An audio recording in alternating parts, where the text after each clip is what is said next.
Hey, Pin Dude here. Welcome back to My Vintage Pinball. Today's episode's a little game room update slash workshop update for September 2018.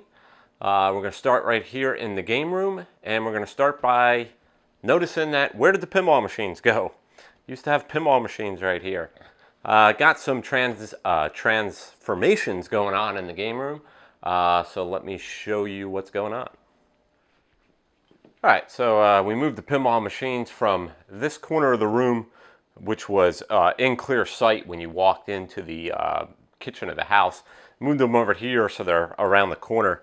A little history on my game room here and my house, I guess, in general. I have a smaller two-story house. It's not very big.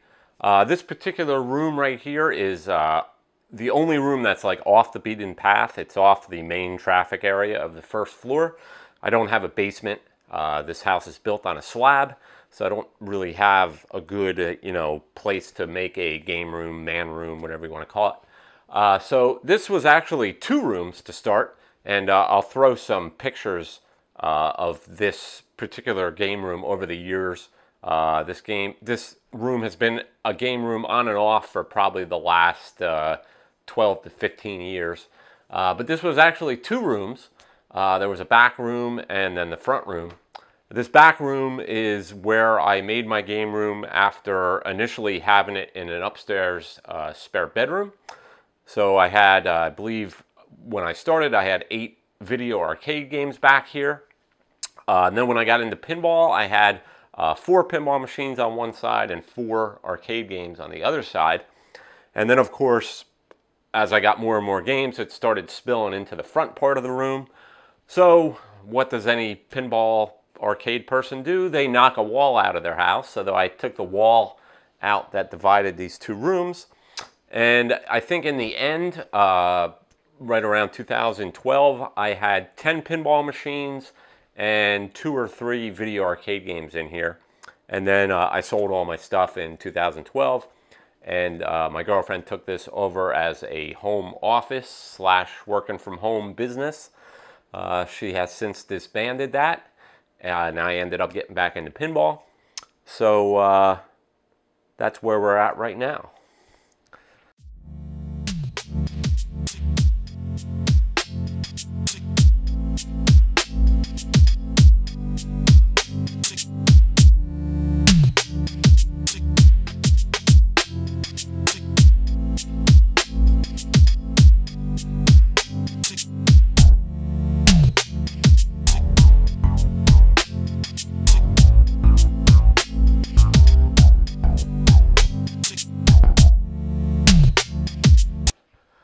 So the pinball machines are now along this wall. Obviously there's 4 games here now. There's enough room on this wall for 5 games, so I'll eventually end up with 5 games. And it's nice, unlike the way I had them packed on the other wall. I left about 11 inches between the games, so there's plenty of room to get between the games to work in the both on the playfield and in the back box. If you have your games packed in real tight because you're trying to fit as many games as you can, you know how annoying it is when you need to service something. Normally you need to pull the game out of the row or whatever. And I didn't like that. I didn't want to do that. So I'm much happier with this. So 5 pinballs will fit in the room. The one big unfortunate thing to this room is it's not wide enough to have a pinball machine across from a pinball machine, so I can't really put pinball machines along the other wall. There ends up only being about this much room between the games, which makes it really annoying if you need to get the glass off. There's no easy way to get the glass off. So we don't know what we're going to do with the other side yet. She may end up using it for some stuff. Maybe I'll be able to put some kind of other arcade type game on that side. We don't know yet. We still have a lot of cleaning to do and relocating of stuff. And we're going to be hitting up IKEA this week to look at some stuff. We'd like to get a sit-in area sofa back in the front room. So hopefully within the next month or 2, this will be a real nice multi-function game room, sit-in room, reading room, and hopefully we'll have this room looking nice again. So I will keep updating as we go along. All right, so if you remember a few weeks ago, we went through and ordered all the electrical parts we need to rebuild the Stingray. And I've had those parts for a couple weeks, but the way I had the game in that other corner, it was so tight. You know, it was going to be so annoying to work in the back box of this thing. So I kept putting it on hold, working on it. So the way I have the games laid out now, you know, like I said, this room, this wall has enough room for 5 games. I currently only have 4 games. So where the Stingray is, I have this nice big area here to work. And within the next week or two, we're going to start doing all the electrical stuff on Stingray and try to get this thing operational within the next, hopefully, month or so. So that's really nice. I really like that layout. It's things you got to consider when you put your game room. You know, if you pack the games real tight, the unfortunate part is it makes them harder to work on. So in my case, I'm not much of a player. I actually don't play my games that much, but I do like to tinker with them. Obviously, I like to spend a lot of time cleaning. You know, even after the game's restored, cleaning, and I'll still go back and do some stuff to the game. So it's nice to have the room and access to work on the game. Right here is the roller games playfield. I've been working on that, and the next roller games restoration update will be coming out in the next week or 2 at the worst. So let's now head out to the workshop, and I'll show you some of the stuff that we got going on. All right, so I mentioned the electrical parts order for Stingray. I have it right here. I haven't even opened it yet. I've had it for a few weeks now, or at least a couple weeks. If you didn't see Stingray Restoration Update Part 1, check out that video. And this is all the parts that we ordered from Great Plains Electronics. It was quite a large order. It was pretty much all the electrical parts we're going to need to rebuild the boards, repin all the connectors, and get that game up and running so we can get all the electrical working in the game, and then make sure all the assemblies work, and before we tear that game down for restoration. So let's open up this box and see what kind of goodies we got in here. So once again, this is Ed from Great Plains Electronics, and you can see it was quite a large order. Wow, it's actually 3 pages of stuff. So we got all kinds of bags of, there's a lot of header pins, bridge rectifiers. What do we got in here?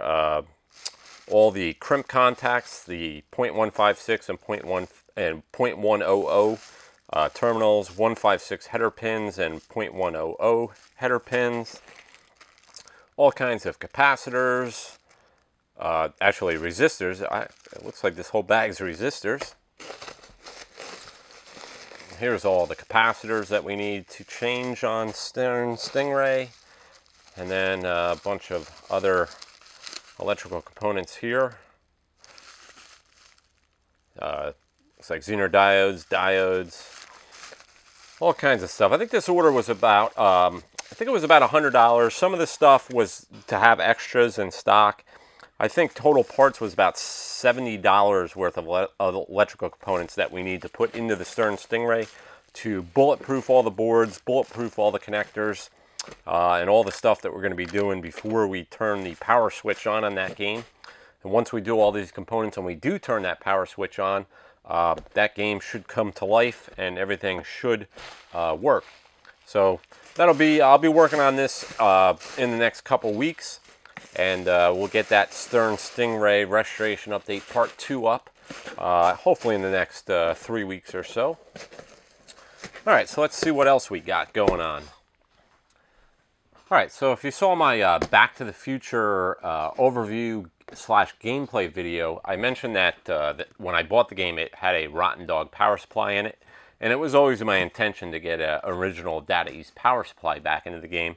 I want to say, when I bought that game, I got the original broken power supply with the game, but through cleaning and everything else, I must have thrown it out because I couldn't find it. So I put a post on Pinside looking for a non-working, untested Data East power supply. And I got a response, and I got a power supply, and that's what's in this box right here. So if I open this up,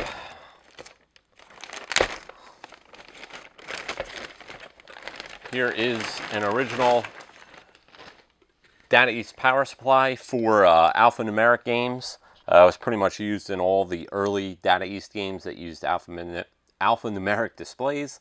It's the 520/5000-00 power supply. And I got this for, I would consider, very cheap, thanks to the Pinsider that sold me this. And it's a really clean board. No major burn on the board. The only previous work I see is one transistor that was changed. All the traces look good. The weak spots on these boards are the traces. Heat will build up on the board, and sometimes that trace will lift. These connectors down here tend to burn. This is the GI connector, tends to burn. That's why in a lot of Data East games that you'll see that the power supply has been changed either to a modern replacement, like a Rotten Dog board, like what happened to my game, or a lot of times you'll see a Williams System 11 power supply in the Data East games. They were, although almost identical, that's why you can plug a Williams power supply into the Data East. The Data East boards were a little flakier. They weren't built with as good of quality. These fuse clips were real weak, and these would tend to break. So instead of, fixing the power supplies, people would just change them out for a more reliable board. So I'm real happy to get this board. As you can see, most of the capacitors, or some of the capacitors, are still original. Other capacitors have been changed with all different brand capacitors. So I'm going to go through this board and replace a bunch of stuff. So what I did is I looked at the schematic for the power supply in my Back to the Future manual, and I went on Great Plains Electronics. I made a list of all the components I want to change. I went on Great Plains Electronics and ordered all these parts, and I made that order, so within the next week or so we should have all the parts, and I will do a video on rebuilding this power supply. So look for that in the coming weeks. Alright, let's see what else we got. Alright, so we're only 2 or 3 weeks away from clear coating the Roller Games playfield. I've already clear coated one playfield this year. That was the Disco Fever playfield. But I had all kinds of problems with my spray gun on that one. Don't know why. I mean, I went a bunch of years not using it, but I did clean it well. But what I was using in the past, and what a lot of people use, is, grab it here. This is one of those purple Harbor Freight guns that you can get for like 15 bucks. This is one that I use for color when I'm painting cabinets or something. I had another one that I used just for clear, and it worked really good. I probably cleared probably 10 or 11 or so playfields with that gun, and it worked real good. For 15 bucks, you can't complain.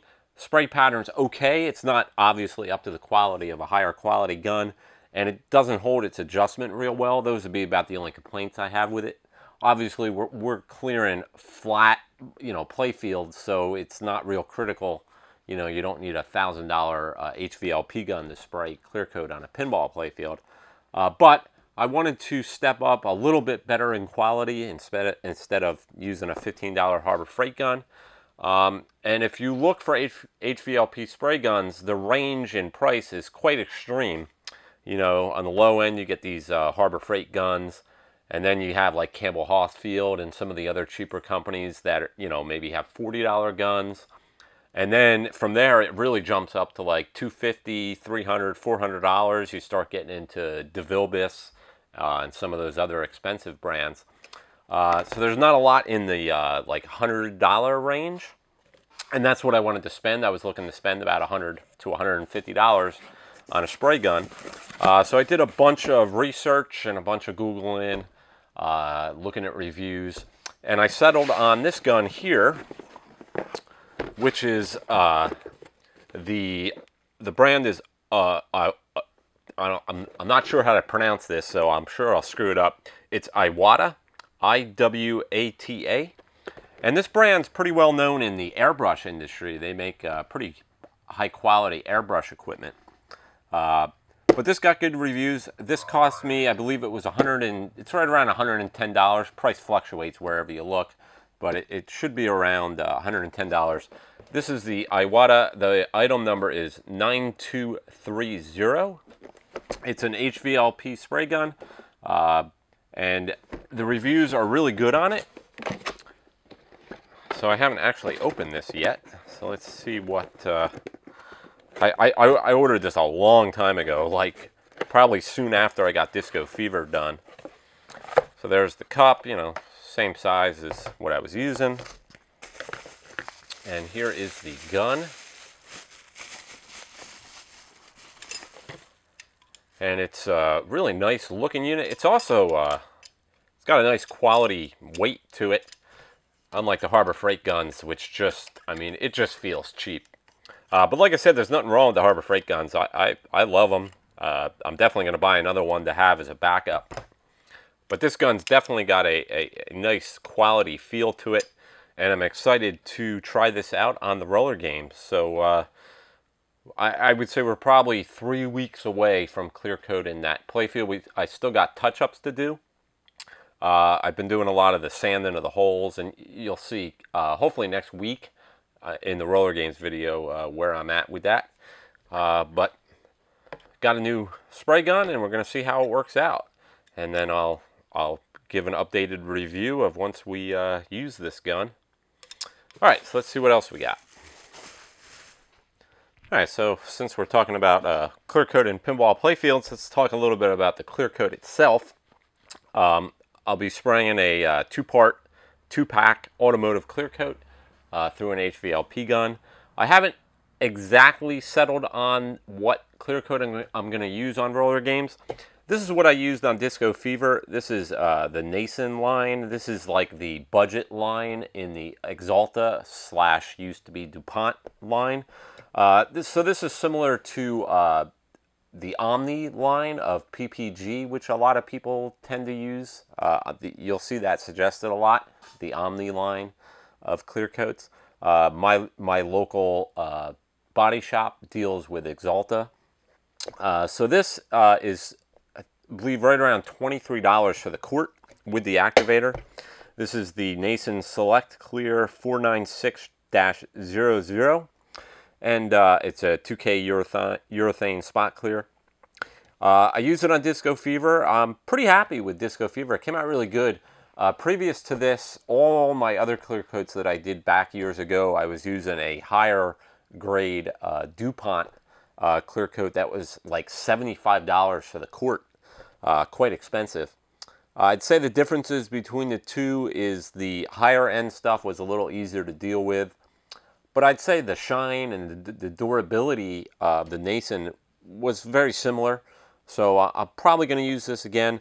If you clear coat playfields and you use an Exalta / DuPont line of clears and you have a suggestion for a clear to use, please post that in the comments. I'll be happy to hear your suggestions. But at the moment, I'm leaning towards using this again, both because of the cost, you know, 23 bucks or a quart. And a quart, you won't even use a full quart. You can probably clear 2 playfields with a quart. So it's quite cost effective to use the cheaper line of stuff. But we'll see as we get closer. I think I have about a half a quart in here, so I don't want to risk only having a half a quart when we do roller games. So I'm going to be heading down to the body shop within the next 2 weeks to get another quart. So I'll see if if I end up using this Nason one, or if I maybe step up to the next grade up. You know, I'll talk to the guy there, and if you like I said, if you have any suggestions, post it down below. I'll be happy to hear it. All right, let's see what else we got going on.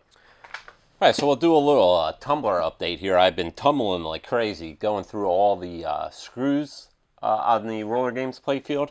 I haven't even gotten to the bigger assemblies yet. I've just been like doing bags and bags of screws, and they've been coming out great.